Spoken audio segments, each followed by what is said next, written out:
భగవద్బంధువులందరికీ నమస్కారం. హిందూ ప్యాడ్ ఛానల్కి స్వాగతం. ఈరోజు మనం ఈ వీడియోలో మాఘపురాణం చెప్పుకుందాం. మాఘపురాణంలోని 30వ అధ్యాయము మాఘమాస ప్రభావము. గృత్స్నమదుడు జహ్ను మహర్షితో చెప్పుచున్నాడు. జహ్నుముని వినుము. ధర్మమునకు సాధనములైన నెలలన్నింటిలో మాఘమాసము మిక్కిలి ఉత్కృష్టమైనది.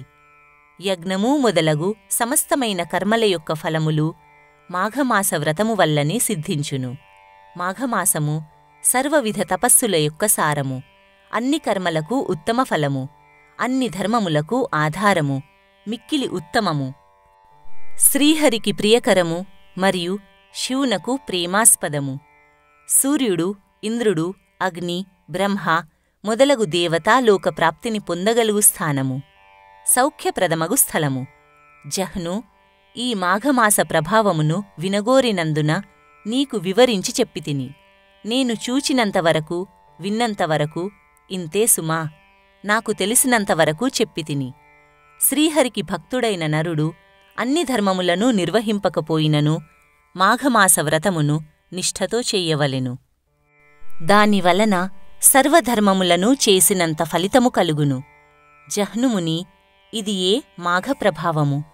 ఈ మాఘమహాత్మ్యమును విన్నవాడు సమస్త పాపముల నుండి ముక్తుడగుననుటకు సందేహము లేదు. పార్వతీ, సకల ధర్మవిదుడైన గృత్స్నమదుడు చెప్పిన మాఘమాస ప్రభావమును మునివల్లభుడైన జహ్నుముని విని మాఘమాసమున విద్యుక్తముగా మాఘవ్రతమును చేసెను. కావున ఈ 3 లోకములందును మాఘవ్రతముతో సమానమగు ధర్మము లేదు. పార్వతీ, ఇది బహురహస్యమైన విషయమైనను నీవు నాకు ప్రియురాలవగుటచే దీనిని నీకు చెప్పితిని.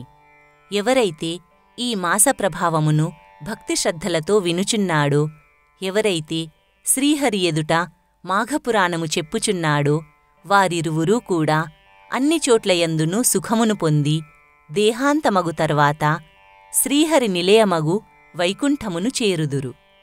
శౌనకాది మహామునులారా, పూర్వకాలమున రజతాద్రియందుగల కైలాసమున పార్వతీదేవికి శంకరుడు చెప్పిన మాఘమాస మహాత్మ్యమును మీరందరూ భక్తిశ్రద్ధలతో వినగోరియున్నందున నేను మీకు చెప్పితిని. మాఘవ్రతము సమస్తమైన పుణ్యములను ఇచ్చును, సమస్త సంపదలను ఇచ్చును, సత్కీర్తిని కలిగించును, ధర్మముతో కూడియుండును, ఆయుర్ధాయమును వృద్ధిపరుచును, రోగములను నాశనము చేయును, విష్ణులోక ప్రాప్తిని కలిగించును, మోక్షాసక్తులగు వారికి మోక్షమునిచ్చును, ఇంద్రలోకమును, సూర్యలోకమును, చంద్రలోకమును చేర్చును, సుఖమును చేకూర్చును. ఎవరు ఎప్పుడు ఏది కోరుకొనునో దానిని మాఘమాస వ్రతము వలన పొందగలరు. ఈ మాఘమాస వ్రతమును మంచి బుద్ధితో ఆత్మజ్ఞానమును తెలుసుకొని భక్తిశ్రద్ధలతో ఆచరించు శిష్యునకే చెప్పవలెను. కాని భక్తిశ్రద్ధలు లేనివానికి చెప్పకూడదు. ధీమంతుడు ఈ విషయమును జ్ఞాపకముంచుకొని ఇట్టి సద్గుణశీలుడగు శ్రోత లభించినప్పుడే ఆ మాఘమాసము మహాత్మ్యములు చెప్పవలెను. ఇది సత్యము అని సూతుడు శౌనకాది మునులకు చెప్పెను.